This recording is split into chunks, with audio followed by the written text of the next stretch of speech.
Tonight, the staggering new numbers announced by the governor of Texas. More than 100 dead and 161 still missing.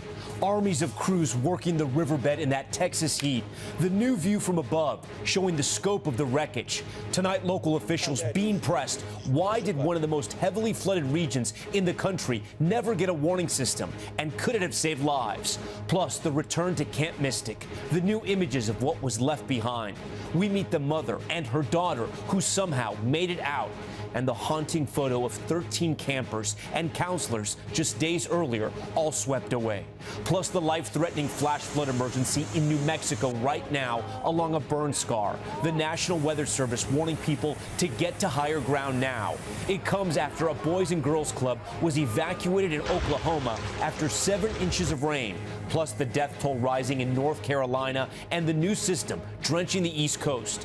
Also breaking tonight, all airports nationwide will no longer make you take off your shoes when you go through checkpoints. The new TSA protocols.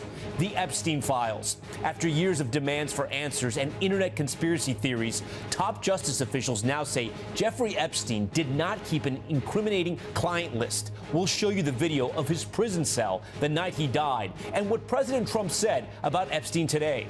Arming Ukraine, the Pentagon halted some weapon shipments to that country, but now the president announcing they're sending them again as he blasts President Putin for, quote, BS on wanting peace.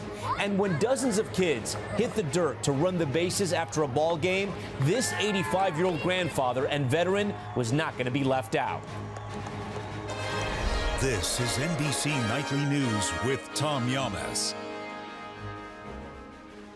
And good evening. Tonight, frustration in Texas as the death toll there rises to 109, with at least 161 still missing. New video showing the widespread devastation with mud for miles and miles. Look at that. And from the ground, Camp Mystic in ruins. This chilling photo showing 13 Camp Mystic campers and 2 counselors just days before their entire cabin was swept away. And more heartbreaking images showing that destructive water line. The mud-caked mattresses as you look closely and the overturned trunks telling only part of the story. Officials in Texas are facing tough questions right now over Kirk County's flood emergency alert system or lack of it, with new reporting that an upgrade to the alert system was discussed but never implemented. We've got our team across it all tonight, and we begin with Priscilla Thompson in Kerrville, Texas. This was my house, and the front porch was here. Ricky Ray Robertson lost nearly everything. But with at least 109 people now confirmed dead and more than 160 still missing from these catastrophic floods, Robertson counts himself among the fortunate. Last night, there was a man and a woman about 11 o'clock here, and they were looking for their daughter. I can rebuild the house. They lost a little girl.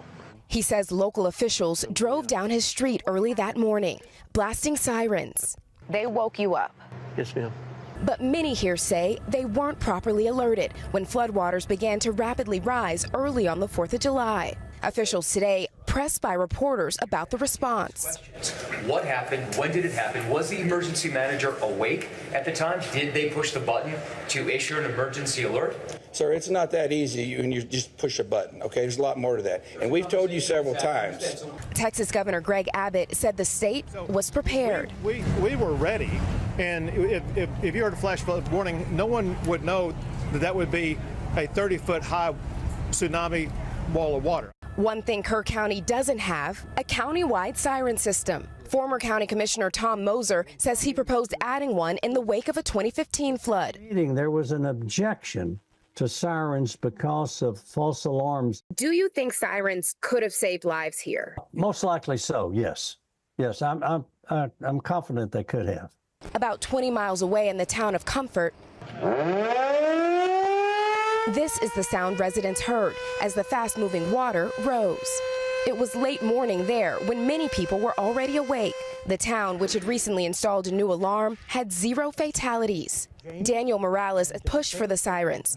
It makes me feel good that I was able to do that, you know, and that I'm part of it. Ricky Ray Robertson says he wishes they'd had the same system in Kerr County. Do you think a universal siren would have made a difference? Yeah, absolutely. Let's pick it up right there, Priscilla. Is there talk now of adding a siren system in the wake of this disaster? Yeah, Tom, there is. As this community continues to grapple with this massive cleanup and recovery effort, the governor is vowing to implement new systems so that this doesn't happen again. Tom? Priscilla Thompson leading us off. Search and rescue teams are continuing to painstakingly sift through debris, looking for any signs of survivors. For more, here's Morgan Chesky. Tonight, with more than 160 missing in the Texas Hill Country, we have another search party down there. Tireless search and rescue teams fighting their latest challenge, time. And that is the sound that is really nonstop, even on day 5 here on the banks of the Guadalupe River. These search crews still going. Today, Governor Abbott surveyed the damage at Camp Mystic from the air. We will not stop until every missing person is accounted for. The sheriff says 5 campers and 1 counselor are still unaccounted for, as we learn more about the young girls who lost their lives there. Blakely McCrory, Hadley Hanna, Lenny McCown, and Mary Stevens were all just 8 years old. This harrowing photo showing 1 cabin of girls, several now confirmed dead. When Kennedy returned to Camp Mystic on Sunday and took these pictures, a glimpse of what her 10-year-old daughter Lucy and her fellow campers went through. That's Lucy's bunk bed surrounded by debris. Tiny clothes still hang in a closet where the water line is several feet high. You can see it again here in the girl's shower. Lucy says she woke up that night to rain and thunder. People from different cabins started coming to our porch and yelling wake up and go to rec hall because there's a flood. How would you describe that 4-hour window where you didn't know how Lucy was? I mean, just the longest 4 hours of my life. Lucy says when the sun rose, they drove to another camp where they were eventually evacuated by helicopter. When I saw her, she was wrapped up in a blanket and had a teddy bear. So we just held each other tight, and I held her all night, and just so grateful to God. Morgan Chesky, NBC News, Kerrville, Texas. And there are new severe weather threats all over the map. Look at this wall of water in New Mexico. The National Weather Service warning a flash flood emergency after a river rose 13 feet in 2 hours. Let's get right to Camila Bernal with the latest. A river of floodwater rushing through Ruidoso, New Mexico. This home swept away intact before beginning to break apart as it smashed into trees. Caitlin Carpenter watched as her friend's house washed away before her eyes. It was terrifying, honestly. I was not expecting that. I was really shaken up. The river rose nearly 13 feet in a little over 2 hours. Rescues are underway, with several people already brought to safety. Blue Bridge completely compromised. We are all backing out of the water's way. The National Weather Service issuing a severe thunderstorm warning at 3:45 local time. Later cautioning, seek higher ground now. The current will carry away your vehicle. The village particularly vulnerable after wildfires in the area last year. Just a couple of weeks ago, a flash flood swept through a burn scar there, where tonight, once again, there's a frantic search to make sure everyone is accounted for. Camila Bernal, NBC News. We're also following breaking news tonight at airports across the country. For the first time in nearly 20 years, the TSA will allow airline passengers to keep their shoes on, effective immediately. Here's Tom Costello. It's a major security shift at TSA checkpoints nationwide. Effective immediately, all passengers can keep their shoes on. No need to screen them separately. Homeland Security Secretary Kristi Noem says 94% of passengers now have real IDs, improving identity confirmation. And TSA procedures and checkpoints have improved. We've added new scanners, new technologies, more TSO officers in some areas. The TSA began screening shoes for explosives in 2006 after shoe bomber Richard Reed attempted to blow up a flight from Paris to Miami in 2001.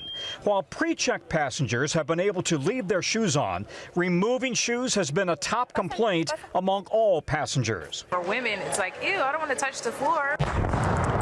In December, we saw how detecting explosives is still a top priority at the TSA range in Huntsville. This is what's left, a piece of a shoe and the handle from a suitcase. The bottom line is this would have been catastrophic, and the TSA and the FBI continue to focus on mitigating the threat of potentially catastrophic explosives. Security experts believe the terror threat remains real, even as new technology provides better detection and shoes stay on. Secretary Noem says TSA PreCheck will still be valuable for passengers who don't want to remove their laptops, and Sheehan says passenger safety will not be compromised. Tom? All right, Tom Costello for us. Now to the White House and President Trump lashing out at Vladimir Putin as the president announced he's sending more weapons to Ukraine days after the Pentagon had paused shipments. Gabe Gutierrez is at the White House. Tonight, as the fighting in Ukraine intensifies with the largest Russian airstrikes of the war underway, the Trump administration is reversing course, sending more weapons to Ukraine and growing increasingly frustrated with Vladimir Putin. We get a lot of bull thrown at us by Putin, for you want to know the truth. It's a dramatic shift in tone for the president after years of praising the Russian leader. I said he was a strong leader, which he is. And months after erupting in anger against Ukrainian President Zelensky. You don't have the cards right now. The new reversal comes after President Trump spoke with Putin and Zelensky by phone last week, just days after the Pentagon held up a shipment of U.S. weapons for Ukraine, citing concerns about low stockpiles. That decision blindsided the State Department and European allies, according to multiple sources with knowledge of the matter. It's not clear who ordered the pause. Putin is not treating human beings right. He's killing too many people. So we're sending some defensive weapons to Ukraine, and I've approved that. So who ordered the pause last week? I don't know. Why don't you tell me? The Kremlin said today sending more U.S. weapons is not in line with attempts to promote a peaceful settlement. On the campaign trail, Trump frequently bragged he could end the war in Ukraine in one day. Within 24 hours. A claim he later said was sarcasm. Now his patience with Putin appears to be wearing thin. He's very nice all the time, but it turns out to be meaningless. And Gabe, you've also been following this story about Secretary of State Marco Rubio being impersonated with the use of AI. Yes, Tom. According to the State Department cable obtained by NBC News, an unknown person or group using AI impersonated Secretary Rubio to contact at least 5 high-level government officials last month. The fake Rubio reached out to at least 3 foreign ministers, a U.S. governor, and a member of Congress. The State Department is now investigating why. Tom? Okay, Gabe, we thank you for that. Jeffrey Epstein was awaiting trial on sex trafficking charges when he took his own life in a federal prison back in 2019. His death fueling a wave of conspiracy theories the Department of Justice is now trying to put to rest. Stephanie Gosk has that story. You're asking. President Trump not happy getting a Jeffrey Epstein question at the White House today. And are people still talking about this guy, this creep? On Monday, the DOJ released this video of Epstein's federal jail cell the night the disgraced financier died. But the time code jumps just before midnight. Attorney General Pam Bondi explaining. And what we learned from Bureau of Prisons was every night the video is reset, and every night should have the same minute missing. Together with the video, the DOJ issued an undated and unsigned memo confirming Epstein died by suicide and that he did not have a client list to traffic underage girls. The statement and the video triggering backlash from normally loyal Trump allies. Right-wing influencer Laura Loomer wants Bondi fired. Alex Jones saying no one is buying this. The DOJ is attempting to debunk conspiracy theories that have swirled since Epstein's death in 2019, spread in part by some administration officials, including now Deputy FBI Director Dan Bongino. That apparently 170 plus people on his client list may be outed in the coming days. In February, Bondi was asked on Fox News about a possible client list. It's sitting on my desk right now to review. That's been a directive by President Trump. Bondi responding to that appearance today. And my response was, it's sitting on my desk to be reviewed, meaning the file along with the JFK, MLK files as well. Helping fuel the backlash, Elon Musk. In June, he alleged President Trump was named in the Epstein files, later deleting the post. The president has repeatedly denied any wrongdoing. Tonight, Musk hammering the administration, questioning how it can be trusted. For now, it seems an attempt to put the conspiracies to rest is having the opposite effect. Stephanie Gosk, NBC News. And we will be right back with the rising risk of liver damage linked to some of those popular supplements. One woman's warning after she saw our report she credits with saving her life. We'll explain next. We're back with the rise of liver injuries tied to those popular supplements and how our reporting changed one woman's life. Our Emily Ikeda with that story that could change yours too. I was noticing like just a hint of yellowness. 57-year-old Katie Mohan thought she was doing everything right. She ate healthy foods, exercised regularly, and when she wanted to reduce inflammation and wrist pain, she added a turmeric supplement to her routine. But she felt worse, and within 2.5 months was in the ER. Have you ever had a health scare like this? Never. She said it was our reporting on supplement-induced liver injuries that made her prioritize getting to a doctor. I felt nauseous. I started itching. Mohan had similar symptoms. Just a light bulb went off in my head, and I said, oh my gosh, I wonder if this is what's wrong with me. What do you think would have happened if you didn't come across our report?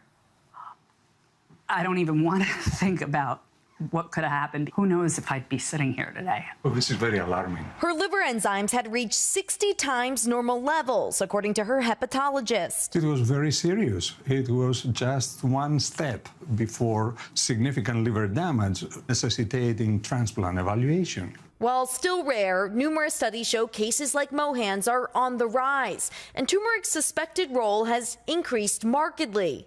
I think when people hear liver damage, they might think of, okay, alcohol could be playing a role, maybe acetaminophen, but supplements, I don't think that comes to top of mind for people. You're absolutely right, because the misconception is that herbal products are absolutely innocent. Katie got this turmeric along with black pepper. That increases the levels of this ingredient in the blood. There's limited regulation and research around herbal supplements in particular. So while Mohan was taking what the bottle told her, her doctor says at more than 2,200 milligrams of turmeric extract, it was way too much. I had no idea that I could cause that much harm that quickly to my body. Now sharing her experience and the chance it could impact one other life. The way this story, she says, touched hers. It potentially saved my life. Emily Ikeda, NBC News, New York. Up next, the fireworks disaster, the new video from one of the dangerous explosions during a volatile July 4th holiday weekend. Stay with us. We are back now with a major development from the Supreme Court, allowing the Trump administration to move forward with plans to slash the federal workforce. A California judge has said the president couldn't do a major reorganization of the executive branch without working with Congress. But today's announcement clears the way for mass firings at nearly 24 departments while the case proceeds in the lower courts. Now to the heat wave in Europe, where firefighters in southern France are battling a massive blaze that's closed the airport in that city, the second largest in France. And those wanting to visit one of Greece's most iconic attractions were out of luck for part of today as the Acropolis was temporarily closed because of those blistering temperatures. And there's new video of yet another fireworks disaster over the 4th of July weekend, this time in Michigan. Dashcam video released by state police shows fireworks shooting in all directions, engulfing a tent in smoke. Police are still looking for any information on who started this. Okay, up next, there's good news tonight. The grandfather who couldn't pass up an opportunity to feel like a kid again. It's a moment after a ball game that so many families look forward to, when kids can take to the field to run the bases. There's good news tonight about one grandfather who decided to join the fun. Now comes home. When the Peoria Chiefs wrapped up their final inning one recent July night, fans had no idea what they were about to see. As the team invited the crowd to run the bases, one grandpa had an idea. I was with my whole family, and I said, I'd kind of like to do that. 85-year-old Tom Persich, bouncing back from a hip replacement, took to the field. When you started running the bases, what do you remember thinking? I'm thinking, I don't want to pass up this moment. I feel like a kid again. I really did.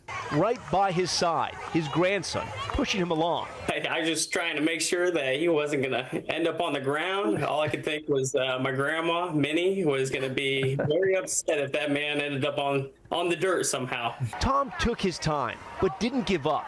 You see, for this former paratrooper, taking risks and challenging yourself has always been a part of his life. From raising kids, grandkids, and now 9 great-grandkids, Tom, who has been known to still dance on chairs at weddings, lives his life like he wants to. If I rest, I rust. I try to keep in shape and enjoy every moment. Back on the diamond, Tom was the last to finish, but everyone stayed to watch and cheer as this grandpa made it all the way home. When you got to touch home plate, what did you think? I did it. I got one more time around. I got to live my life again like in a flash. It was just awesome. It was a heck of a feeling. Hope I can round those bases at 85. That's Nightly News for this Tuesday. I'm Tom Llamas. Thanks so much for watching. Tonight and always, we're here for you. Good night.